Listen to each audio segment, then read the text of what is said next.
तो जो हमने कल एलिमेंट्स ऑफ पावर ट्रांसमिशन की जो हमने सीरीज शुरू करी थी, तो उसमें कल हमने पुली के बारे में पढ़ा। तो जैसे कि मैंने आपको कल ही बताया था कि पुली के बाद हम उसके बारे में बेल्ट ड्राइव के बारे में पढ़ेंगे, फिर हम चेन ड्राइव के बारे में पढ़ेंगे, फिर हम रोप के बारे में पढ़ेंगे।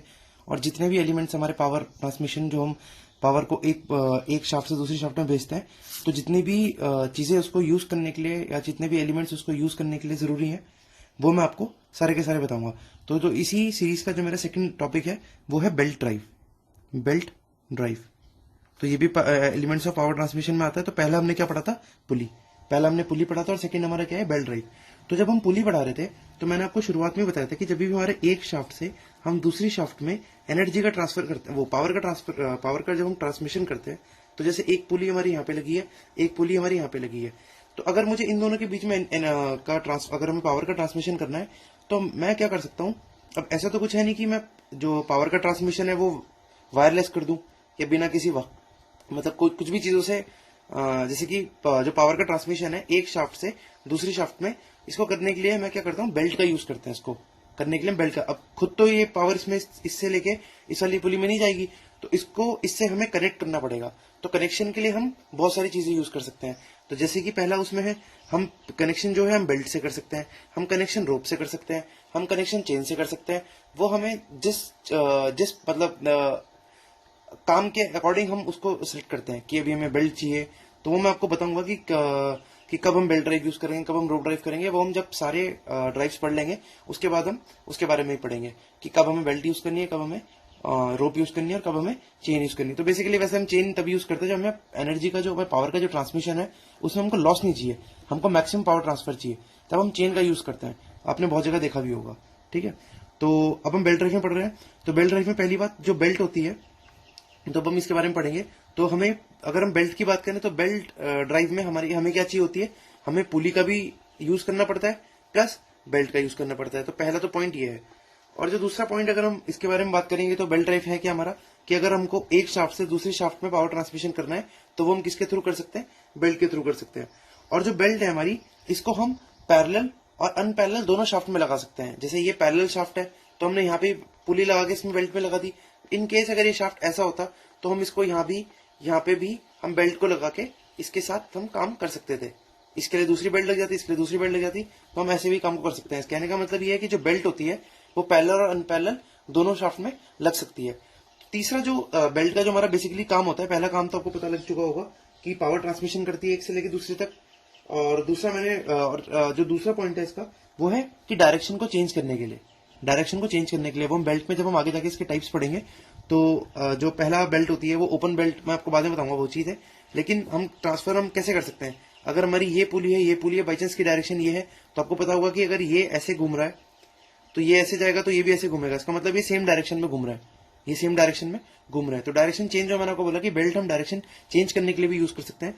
तो अगर हमारी ये बेल्ट है, ये पुली है और एक ये पुली है, अगर हम इसमें बेल्ट को ऐसे लगा दें, मतलब क्रॉस में लगा दें, तो क्रॉस में लगाएंगे तो भी हमारी डायरेक्शन क्या हो सकती है? डायरेक्शन चेंज कर सकती है। और जो तीसरा जो हमारा मेन यूज है, हम बेल्ट का इसलिए करते हैं कि ताकि जब हम एनर्जी का ट्रांसफर करें तो बेल्ट जो होती है वो पुली पे, आप यकीन कर सकते हो, मतलब आप इमेजिन कर सकते हो कि जैसे आपकी ये पुली है, आपको पुली पे अगर आप इस पूरी पे बेल्ट चढ़ा दो, तो जब ये इससे होके रिवॉल्व करेंगे ना, ये तो रिवॉल्व होने के बाद जो है इसमें वाइब्रेशन जो होती है, जो हमारी वाइब्रेशन होती है, ये बेल्ट क्या करता है? जो वाइब्रेशन होती है इनको क्या करता है? रिड्यूस करता है। तो तीन बातें हमने बेल्ट के बारे में पढ़ी कि बेल्ट का हम यूज कैसे कर सकते हैं। तो बेल्ट का यूज करने के लिए जनरली हम जब भी हम पावर का ट्रांसमिशन करते हैं तब हम बेल्ट का यूज करते हैं। अगर हमको डायरेक्शन चेंज करनी है तब हम बेल्ट का यूज कर सकते हैं। अगर पुली के चलते वाइब्रेशंस को रिड्यूस करना है तब भी हम बेल्ट का यूज कर सकते हैं। और जो बेल्ट है वो हमारी पैरेलल और अनपैरेलल दोनों शाफ्ट में यूज हो सकती है। तो ये तो हमने बेल्ट के बारे में थोड़ा सा इंट्रोडक्शन देखा। अब हम बात करें बेल्ट की। तो जैसे कि हम बात कर सकते हैं कि जो अच्छी क्वालिटी की हमारी बेल्ट होती है वो कैसी होनी चाहिए। तो आप इस चीज को थोड़ा सा इमेजिन भी कर सकते हैं कि अगर हमें अच्छी क्वालिटी की बेल्ट चाहिए तो पहली बात तो जो बेल्ट होनी चाहिए वो आपकी, अगर हम क्वालिटी वाइज चेक करें तो बेल्ट हमारी जो पहला जो मतलब जो बेसिक हमें चीज चाहिए होगी कि बेल्ट हमारी कैसी होनी चाहिए। तो बेल्ट हमारी पहली जो पार्ट है वो होनी चाहिए फ्लेक्सिबल। बेल्ट का जो पहला पार्ट है वो हमारी क्या होना चाहिए? वो फ्लेक्सिबल होना चाहिए। सेकंड जो है, जो बेल्ट की मतलब आप जैसे आप सोच सकते हैं कि जो बेल्ट की, जैसे कि हमारी पुली अगर इतनी चौड़ी है, आपकी पुली अगर इतनी चौड़ी है, तो बेल्ट जो होनी चाहिए उसकी जो थिकनेस होनी चाहिए, जो उसकी थिकनेस होनी चाहिए वो क्या होनी चाहिए, पूरी की पूरी, जैसे हमारा जो पुली है वो पूरी की पूरी उस पर आनी चाहिए। तो हम कह सकते हैं कि जो बेल्ट की हमारी जो लेंथ होती है और जो थिकनेस होनी चाहिए, जो हमारी लेंथ है और थिकनेस होनी चाहिए वो सेम होनी चाहिए। ठीक है, अब थिकनेस ही अगर उसकी कम ज्यादा रहेगी तो बेल्ट आपकी अच्छे से फ्रिक्शन नहीं बना, मतलब अच्छे से पुली पे अटैच नहीं हो पाएगी, तो फ्रिक्शन हमारा फिर कम हो जाएगा। फ्रिक्शन कम होने का मतलब हमारी पावर ट्रांसमिशन नहीं अच्छे से हो पा रही है। तो फ्रिक्शन को ठीक करने के लिए हम क्या कर सकते हैं कि इसकी जो लेंथ है, मतलब लंबाई है, और जो इसकी थिकनेस है, थिकनेस का मतलब आप चौड़ाई समझ सकते हैं, वो सॉरी मोटाई समझ सकते हैं। तो लेंथ के बारे में तो मैंने आपको बता दिया कि जैसे कि आपकी बेल्ट है, अब ये आपकी बेल्ट है, अब ये थिकनेस में अगर इसकी बात करूं तो थिकनेस जैसे बेल्ट हमारी इतनी पतली है, तो बेल्ट की ये जो पतलापन है, ये थिकनेस जिसको हम बोलते हैं, कि पूरे का पूरा क्या होना चाहिए, यूनिफॉर्म होना चाहिए, पूरी बेल्ट में यूनिफॉर्म होना चाहिए। और लेंथ की अगर मैंने बात करी तो लेंथ के बारे में बताया कि इनकी जो लेंथ होनी चाहिए, या फिर आप कह सकते हैं कि जो पूरी बेल्ट है उसकी लेंथ जो होनी चाहिए वो आपकी सेम होनी चाहिए। और थर्ड जो हम इसमें बात करते हैं वो हम बात करते हैं कि जो बेल्ट होती है ना, बेल्ट वो आपकी ऐसी नहीं होनी चाहिए कि जो जल्दी घिस जाए। अगर आपकी बेल्ट, आपको पता है कि जब बेल्ट और पुली के बीच में कांटेक्ट होगा तो फ्रिक्शन के कारण जो बेल्ट है, बेल्ट गर्म होगी, तो बेल्ट गर्म होने के कारण ही क्या होती है, घिसना शुरू कर देती है। तो उसमें जो घिसना होना चाहिए, जो आपकी बेल्ट होनी चाहिए वो ऐसे मटेरियल की होनी चाहिए जिसमें घिसना कम हो, जिसमें घिसना क्या हो, कम हो। और जो चौथा है, मतलब जो चौथी बात है, हम क्या करते हैं कि बेल्ट में हमारी फ्रिक्शन होगी और हमारा जो उसमें फ्रिक्शन होना चाहिए, फ्रिक्शन जो मैंने आपको पहले बता दिया, चौथा पॉइंट मैं ऐसे लिख रहा हूं कि जो फ्रिक्शन होना चाहिए किसके बीच में, बेल्ट और पुली के बीच में, बेल्ट और पुली के बीच में, ये क्या होना चाहिए, ज्यादा होना चाहिए। फ्रिक्शन जो होना चाहिए ज्यादा होनी चाहिए। तो पहली बात हम अगर रिकॉल करेंगे तो बेल्ट फ्लेक्सिबल होनी चाहिए आपकी, उसकी जो लेंथ है और जो उसकी थिकनेस है वो यूनिफॉर्म होनी चाहिए। ठीक है, पूरी के पूरी। इसमें थिकनेस के बारे में मैंने आपको बताया कि अगर बाई चांस बेल्ट कभी कहीं कम होगी, कहीं ज्यादा मोटी होगी, तो भी हमारे लिए वो क्या हो सकती है, उसमें फिर स्लिप होने का खतरा हमारा हो सकता है। और जो बेल्ट में वियर एंड टेयर जिसको बोलते हैं, वियर रेजिस्टेंस या घिसना, वो कम होना चाहिए। अगर हम नॉर्मल भाषा में बात करें तो बेल्ट घिसने नहीं, जल्दी से ऐसे मटेरियल की होनी चाहिए जो जल्दी से घिसे ना। और फ्रिक्शन जो होना चाहिए बेल्ट और पुली के बीच में वो हमेशा ज्यादा रहना चाहिए। फ्रिक्शन ज्यादा होगा तभी जो हमारा पावर का ट्रांसमिशन है वो ज्यादा होगा। अब हम बात करते हैं कि ये कुछ टर्म्स हैं जो बेल्ट से रिलेटेड होती हैं। तो there are many types of belt such as follows. अब हम बेल्ट के बारे में बात करेंगे कि बेल्ट से रिलेटेड जो टर्म्स होती हैं हम जो यूज करते हैं। ठीक है, तो अभी तक हमने बेल्ट के बारे में पूरा पढ़ लिया कि बेल्ट के बारे में बेसिकली हमने 3-4 चीजें पढ़ी हैं। रिकॉल में आपको बार बार इसलिए करा रहा था ताकि आपको अच्छे से याद भी हो जाइए।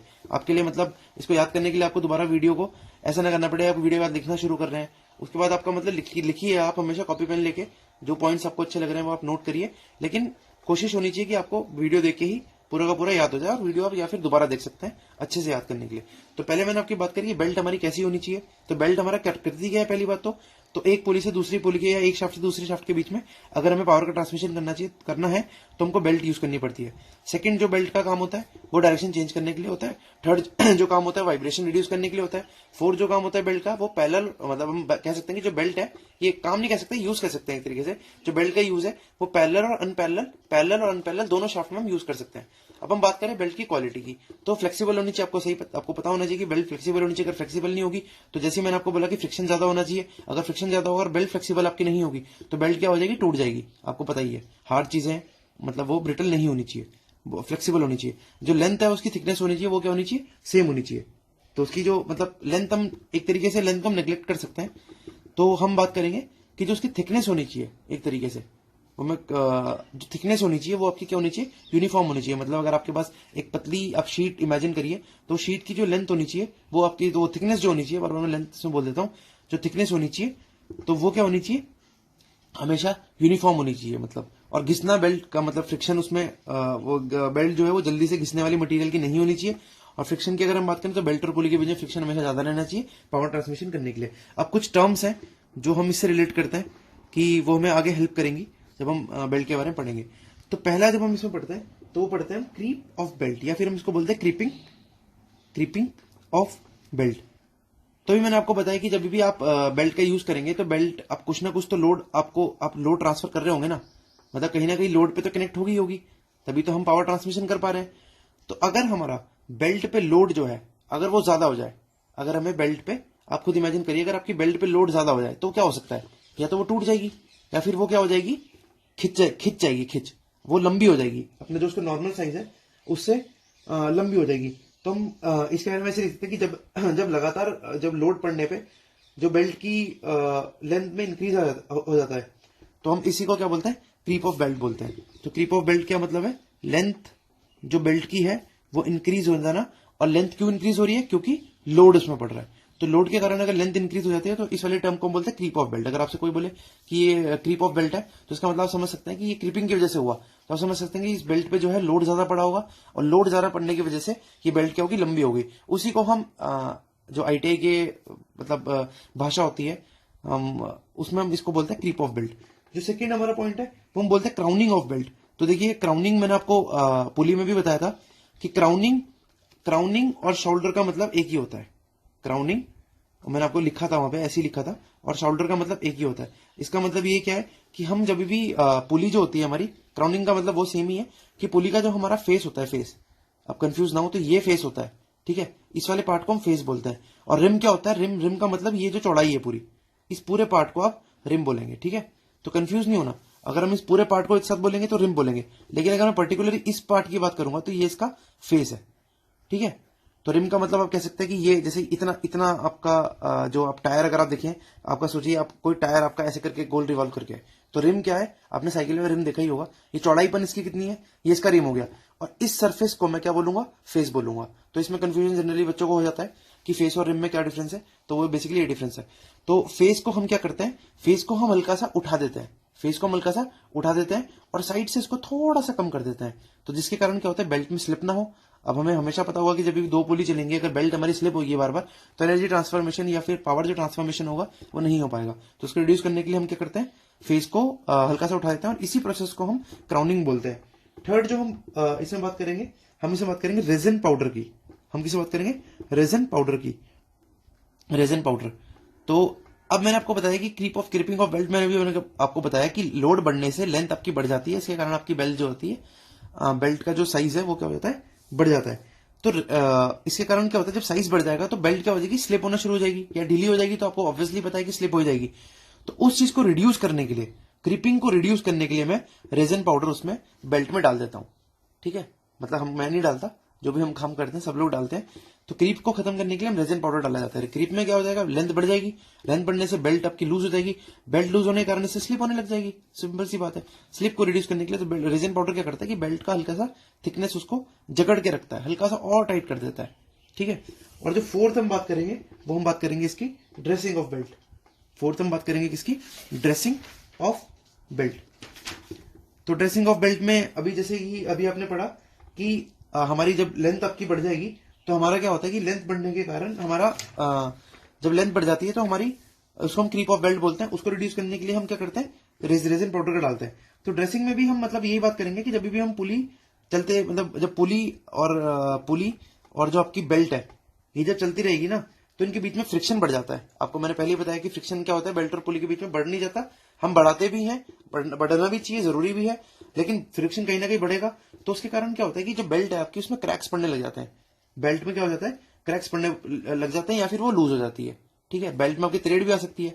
आप खुद इमेजिन कर सकते हैं कि आप किसी सूखी चीज पे कोई चीज आप बार बार रगड़ रहे हो तो गर्म भी हो जाएगी वो, तो गर्मी के कारण क्या हो जाएगा, उसमें क्रैक से पड़ जाता है। आपने बहुत बार देखा भी होगा, ये नॉर्मल है, आपने काफी बार ये चीज देखी होगी, आटे की चक्की में भी आपने देखा होगा, जैसे चलती रहती है वो, तो कभी कभी बेल्ट में क्रैक हो जाती है। तो उन चीजों को सेव करने के लिए हम क्या करते हैं, क्रैक और लूजनेस को सेव करने के लिए हम ड्रेसिंग करते हैं बेल्ट की। तो ड्रेसिंग भी हम कुछ नहीं करते, वही रेजिन पाउडर जो हमने पढ़ा है, मतलब टर्म अलग अलग है लेकिन हमारा बात इसमें एक ही है कि ड्रेसिंग ऑफ बेल्ट क्या है और आपकी रेजिन पाउडर क्या है, क्राउडिंग क्या है, क्रीप ऑफ बेल्ट। अब आप मेरे हिसाब से समझ गए होंगे, तो दोबारा रिवाइज कर लेते हैं। क्रीप ऑफ बेल्ट का मतलब लोड बढ़ने से लेंथ बढ़ेगी, क्राउनिंग ऑफ बेल्ट का मतलब हम फेस को बढ़ा देंगे, साइड से कम कर देंगे ताकि स्लिप ना हो। रेजिन पाउडर का मतलब जब क्रीप हो जाए, जब क्रीपिंग ऑफ बेल्ट हो, लेंथ बढ़ जाए उसकी, तो हम रेजिन पाउडर डाल के उसको हल्का सा कॉन्ट्रैक्ट कर देते हैं।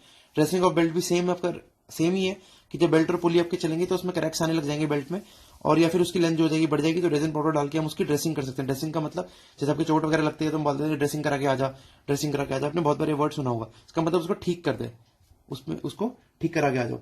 तो ये हमारी होगी, हमने टर्म्स रिलेटेड, जो बेल्ट से रिलेटेड हमने टर्म्स है, हमने उसके बारे में थोड़ा सा देखा।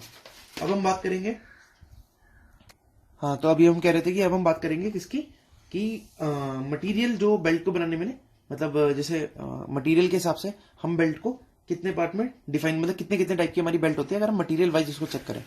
तो मटेरियल के अकॉर्डिंग हमारी जो बेल्ट है वो है आपकी, पहली जो हम पढ़ते हैं वो हम पढ़ते हैं क्या, लेदर बेल्ट को। क्या हम पढ़ते हैं, लेदर बेल्ट को, ठीक है।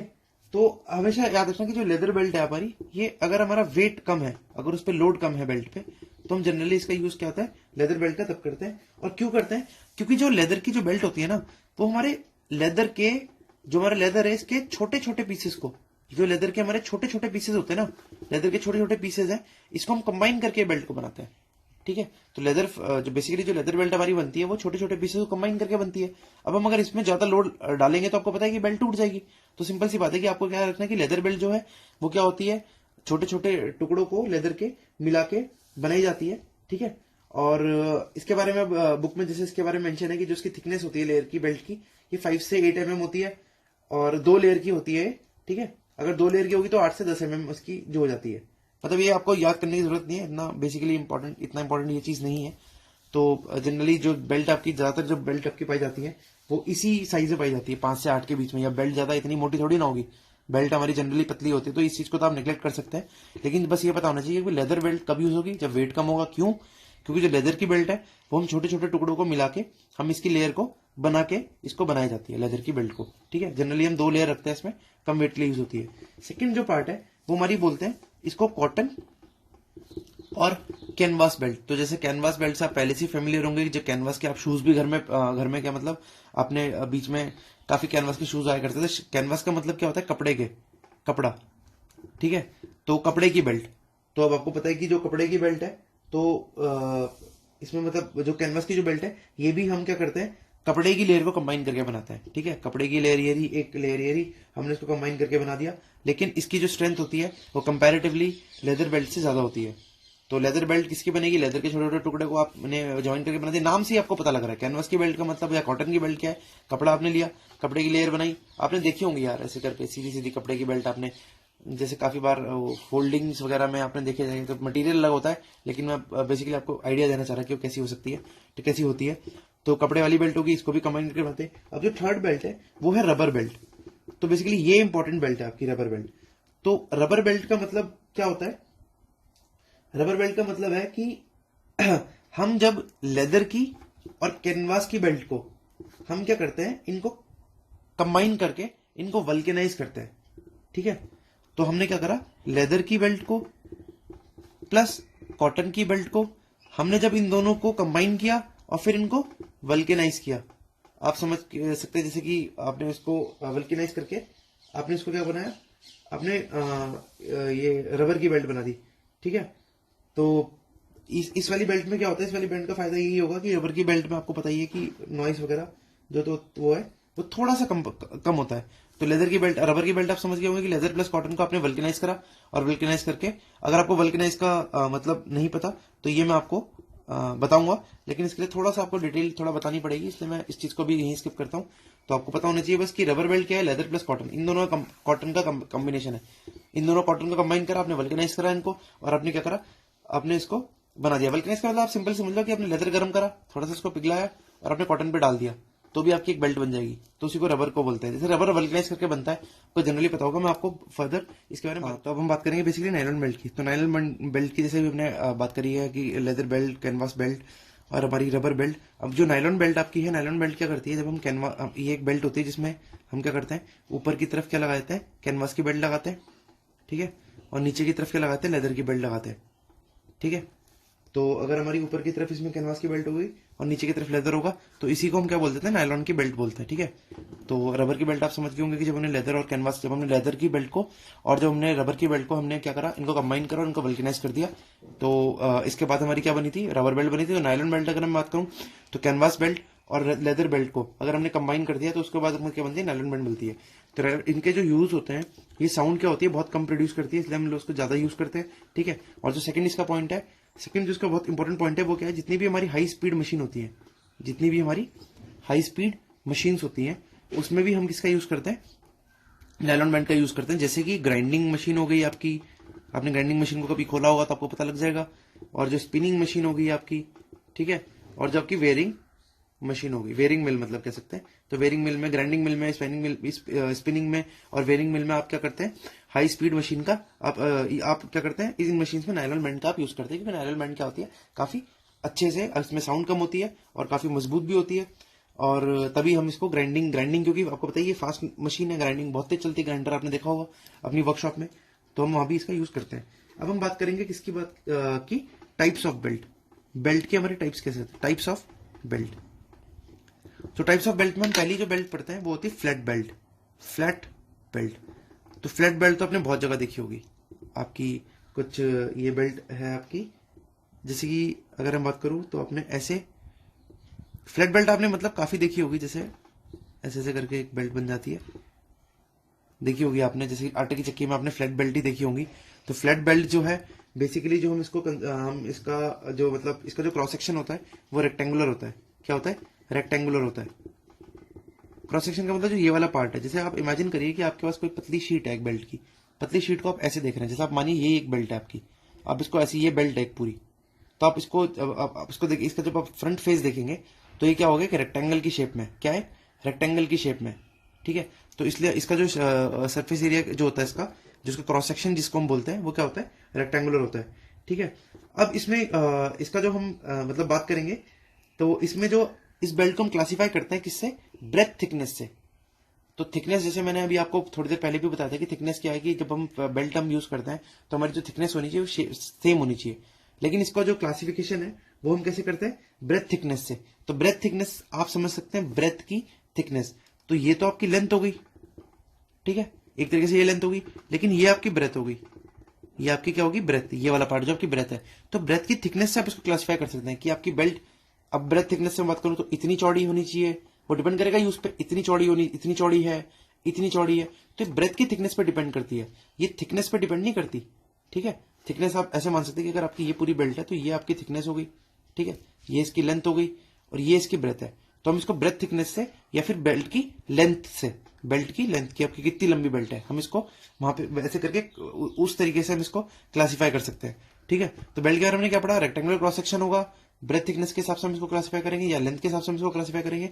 और एक बात इसमें हम और कर सकते हैं कि ये जो 1400 मीटर पर मिनट तक इसकी स्पीड इसको हम चला सकते हैं, और डिस्टेंस जो होना चाहिए वो दो पुली के बीच में, अगर आप फ्लैट बेल्ट यूज कर रहे हैं तो उनके बीच में 10 मीटर होना चाहिए, ठीक है, इनके बीच में क्या होना चाहिए, 10 मीटर का डिस्टेंस होना चाहिए।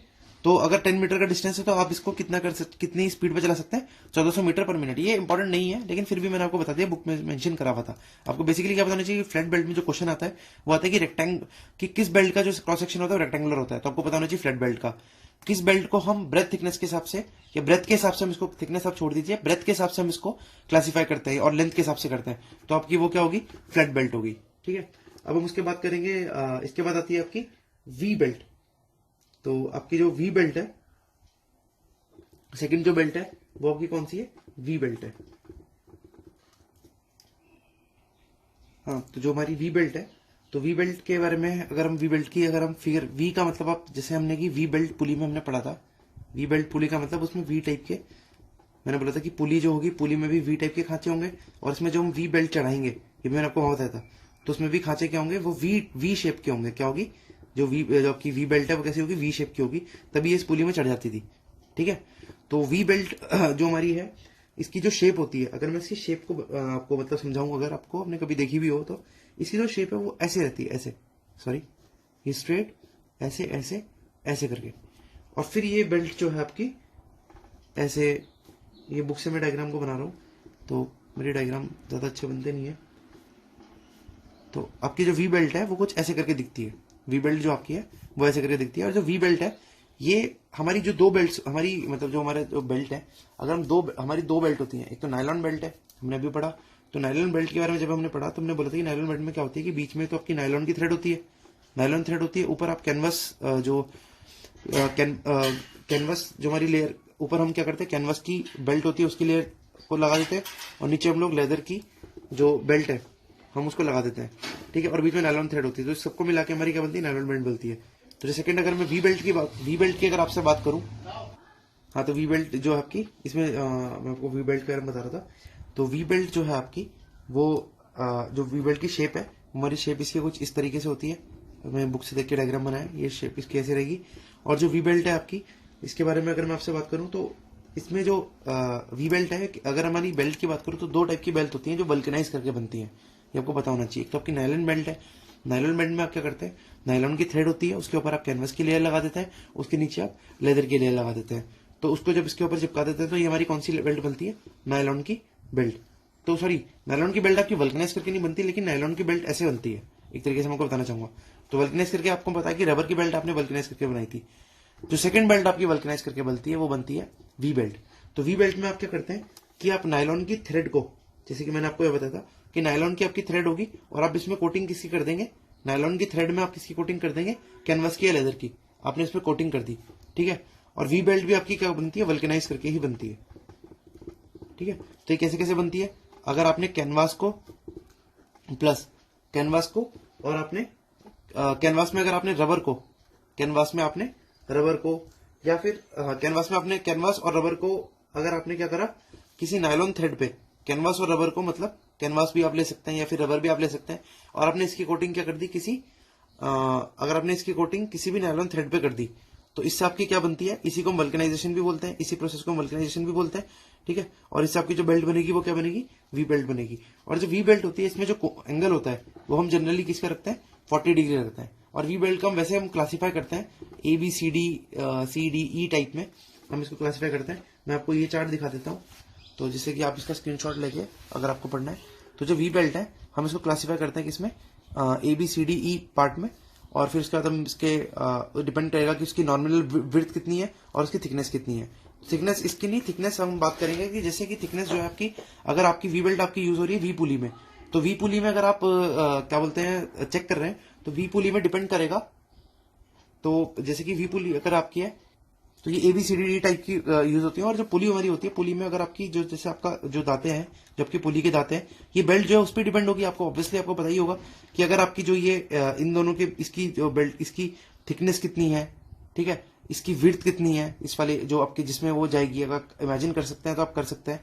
अगर आपकी ये आपकी बेल्ट है तो डिपेंड करेगा सब कुछ ना कि ये वी बेल्ट वी पुली कैसी है, तो उसी के डिपेंड पे हम इसको उसी के देखते हैं हम इसको 5 टाइप पे हम इसको क्लासीफाई कर देते हैं आपकी वी बेल्ट को। तो इस वी बेल्ट के बारे में, वी बेल्ट के आप क्या बोलते हैं कि कुछ पॉइंट्स आपको याद रखने पड़ेंगे कि जो बेल्ट होती है वो हमेशा पुली पे टाइट होनी चाहिए। ये तो कोई भी बेल्ट हो, बेल्ट हमेशा मैंने आपको पहले से ही बताया कि पुली पे टाइट होनी चाहिए। और जो बेल्ट का जो सिलेक्शन होता है इसमें ग्रूव्स के अकॉर्डिंग होता है, ये मैंने आपको भी बताया कि जैसे टाइप का ग्रूव होगा उस टाइप का। बाई चांस ये थोड़ा सा ये जो बेल्ट है मतलब पूरी प्योरली 40 डिग्री तो बुक में लिख दिया है, लेकिन ये 40 से कम में भी मिलती है और 40 से कम में मिलती है। अगर इनके जो बीच का एंगल होगा वो थोड़ा सा कम होगा तो उस वाले में भी हमारे में मिलती है। और इसकी जो ये वाली थिकनेस होगी, ये वाली थिकनेस भी होगी ना, आप अगर इसको 3D आप इमेजिन करेंगे तो जो ये वाली थिकनेस है इसके हिसाब से भी हम इसका सिलेक्शन करते हैं। वो 5 टाइप में हम इसको क्लासीफाई करते हैं, वो इंपॉर्टेंट नहीं है। इंपॉर्टेंट ये है कि वी बेल्ट भी आपकी वल्कनाइज करके बनती है। हम क्या करते हैं, नायलॉन थ्रेड के ऊपर क्या करते हैं, कैनवस या रबर की आप लेयर लगा देते हैं और उससे आपकी क्या बन जाती है, वी बेल्ट बनती है, ठीक है। और फिर जो तीसरा हम इसमें बात करते हैं कि जो पुली होती है, पुली में सारे के सारे जो एंगल होते हैं, ये इसको ग्रूव के एंगल बोलते हैं, ये आपके सेम होने चाहिए। तो 3 चीजें होनी चाहिए, बेल्ट आपकी हमेशा राइट रहनी चाहिए। सेकंड जो चीज है, बेल्ट का जो एंगल होना चाहिए वो आपकी सेम होना चाहिए। और जो तीसरा आपकी इसमें बात अगर हम करेंगे तो जो होती है जो ग्रूव्स के अकॉर्डिंग हम इसको सिलेक्शन करते हैं कि आपके ग्रूव्स कैसे कैसे हैं। ये मैंने आपको पहले ही बता दिया, बार बार रिपीट करके कोई फायदा नहीं है। वी बेल्ट अभी हमने वी बेल्ट हमने कंप्लीट करी थी। तो वी बेल्ट के बाद जो हमारी अब छोटी छोटी मतलब एक छोटी भी है अभी तक, वी बेल्ट थोड़ी सी हमारी अगर आप बुक से देखेंगे थोड़ी सी लंबी पड़ती है पढ़ने के लिए। तो अब हमारी जो नई बेल्ट है वो हम बात करेंगे, उसकी जो बेल्ट का नाम है वो है ribbed slot belt. Ribbed slot belt का मतलब अगर मैं आपको सिंपली बताऊं तो ये वाली जो बेल्ट है इसमें पावर ट्रांसमिशन बहुत अच्छा होता है। मैं बताऊंगा क्यों, अभी मैं उसको आपको फिगर दिखाऊंगा ना। पावर ट्रांसमिशन जो है इस वाली बेल्ट का, रिब्ड स्लॉट जो बेल्ट है, रिब्ड स्लॉट बेल्ट का पावर ट्रांसमिशन बहुत अच्छा है। और इसमें होता क्या है कि इसमें लंबाई में हम स्लॉट्स काट देते हैं। लंबाई में स्लॉट्स का मतलब अगर आपकी ये बेल्ट है, आप ये बेल्ट मान लीजिए, तो इसमें लेंथ वाइज हम स्लॉट्स काट देंगे लंबे लंबे, ठीक है। इधर स्लॉट्स कर दे, और जो हमारी पुली होगी फिर हम पुली भी उसी हिसाब से बनाएंगे कि ये जो स्लॉट्स हैं, ये वाले जो बेल्ट, ये जो पुली का जो ये वाले दांते होते हैं, ये भी इसमें घुस के चले पूरा। तो आप देखिए, आप इमेजिन कर सकते हैं कि जैसे आपकी कोई भी बेल्ट है उसमें नीचे स्लॉट्स है, पुली है उसमें भी स्लॉट्स फट गए, तो स्लॉट में स्लॉट जब फंसेंगे तो वो क्या होगी, जो पावर ट्रांसमिशन उसकी हो जाएगी वो बहुत ज्यादा हो जाएगी। फॉर एग्जाम्पल जैसे ये है आपकी रिब्ड बेल्ट, तो रिब्ड बेल्ट में क्या हो गया, इसमें जो जैसे गोल है, अगर गोल आपकी बेल्ट तो हमेशा गोल ही होगी, मैंने आपको वैसे स्ट्रेट में दिखा दिया, लेकिन गोल में क्या होता है लेंथ वाइज इसमें हम स्लॉट काट देते हैं। तो इसके कारण क्या होता है, जो पावर ट्रांसमिशन होता है ये इसमें बहुत ज्यादा हो जाता है। अब जो बेल्ट आती है फिर वो आती है टूथ बेल्ट और ट्रिमिंग बेल्ट। टूथ का मतलब आपको वैसे ही समझ गए होंगे जैसे जिसमें टीथ होंगे, टीथ का मतलब ये खांचे, ये ऐसे करके। अभी तो लेंथ में थे पूरी ऐसे करके पूरा सर्कुलर में थे। अब क्या होगा, सर्कुलर में नहीं होंगे, बस इस वाले फेस पे टूथ होंगे।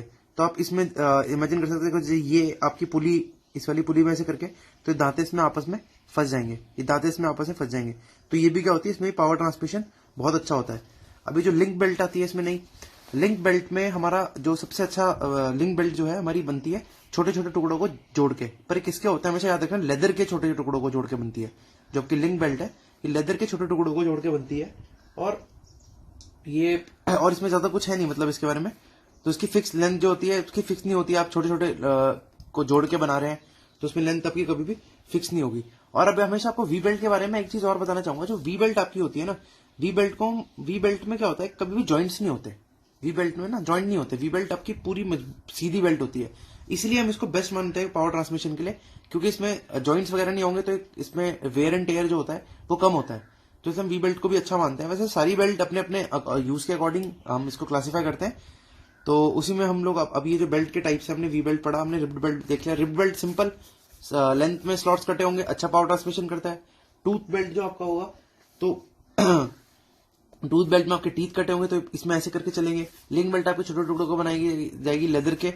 सिंपल बात है। अब हम बात करते हैं बेल्ट फास्टनिंग की। अगर बाई चांस आपकी बेल्ट में वेयर एंड टेयर हो जाए या बेल्ट में आपकी कोई प्रॉब्लम आ जाए तो आप उसको आप ठीक कैसे कर सकते हो, मतलब एक तरीके से उस बेल्ट को आप जोड़ कैसे सकते हो। तो इसमें हम पे 3-4 होते हैं। तो इसमें जो पहला होता है वो होता है वायर टाइप फास्टनर। क्या होता है, वायर टाइप फास्टनर। पहला जो होता है इसमें होता है वायर टाइप फास्टनर। तो जब आपका वायर टाइप फास्टनर है ये क्या करता है, हम क्या करते हैं कि जैसे ये वाली आपकी एक बेल्ट है, ये वाली आपकी एक बेल्ट है, हमारी एक 2 बेल्ट है। तो इन 2 बेल्ट को हम कैसे कंबाइन कर देंगे, इसमें ऐसे करके। ये आप सोचिए कि जैसे आपने धागा लिया, धागा ही सिल लिया इसको ऐसे करके। तो वायर से हम क्या करते हैं, इसको सिल लेते हैं। तो उसको हमेशा क्या बोलते हैं, वायर टाइप, ये जो वायर, इसको बोलते हैं वायर टाइप बेल्ट फास्टनर। और ये हमेशा लाइट वर्क के लिए यूज होता है। लाइट वर्क आपको पता ही होगा कि ऐसे तो क्या ही मजबूती आएगी। आपने 2 कपड़े लिए और आपने इन दोनों को आपस में ऐसे सिल दिया, तो इसमें कोई ज्यादा इतना वो नहीं होता है, इतना एफिशिएंट नहीं है। तो लाइट वर्क के लिए हम वायर टाइप फास्टनर यूज करते हैं। सेकंड जो होता है वो हमारा होता है Legrelle type belt fastener. Legrelle type belt fastener. Legrelle type belt fastener. तो जो लेगरेले टाइप बेल्ट फास्टनर होता है ये ज्यादा लोड के लिए होता है। लेगरेले टाइप जो बेल्ट फास्टनर है उसमें लोड क्या होता है, ज्यादा लोड के लिए हम इसको यूज करते हैं, ठीक है। और ये जो वायर टाइप फास्टनर होता है लाइट वर्क के लिए, इसमें हम करते कुछ नहीं है। इसमें हम ऐसे करके, मतलब जो एक सेकेंड हाँ। तो इसमें हम करते क्या है कि जैसे आपकी ये आपकी एक बेल्ट है, आपकी एक ऐसे बेल्ट होगी और फिर आपकी ये वाली बेल्ट होगी ऐसे करके। तो हम इसमें यहां पे वायरिंग कर देते हैं, तो इससे क्या होता है कि जो उसका जो मजबूती होती है, वो स्ट्रेंथ जो होती है वो थोड़ी सी बढ़ जाती है। तो लेग्रेंज जो है मोर लोड के लिए होती है और वायर टाइप फास्टनर आपका लेस लोड के लिए। थर्ड जो हम पढ़ते हैं वो हम पढ़ते हैं इसमें Jackson type belt fastener. Jackson type belt fastener. तो जैक्सन टाइप बेल्ट फास्टनर में होता कुछ नहीं है। हम इसमें ये मतलब नॉर्मल मीडियम वर्क के लिए यूज होता है। एक जैक्सन टाइप भी होता है और एक क्रिसेंट भी होता है इसमें, ठीक है। तो जैक्सन टाइप में भी हम मीडियम वर्क के लिए यूज करते हैं और जो क्रिसेंट होता है वो भी मीडियम वर्क के लिए यूज करते हैं। इन दोनों में बहुत छोटा सा एक बहुत बेसिक डिफरेंस जो इसमें जैक्सन में और क्रिसेंट में होता है, ये मीडियम वर्क के लिए यूज होता है। दोनों के दोनों, जैक्सन भी और क्रिसेंट भी, ये दोनों के दोनों जो बेल्ट फास्टनर है ये मीडियम वर्क के लिए यूज होता है। इनमें बस थोड़ा सा डिफरेंस ये होता है कि इनमें थोड़ा फिगर का डिफरेंस आ जाता है।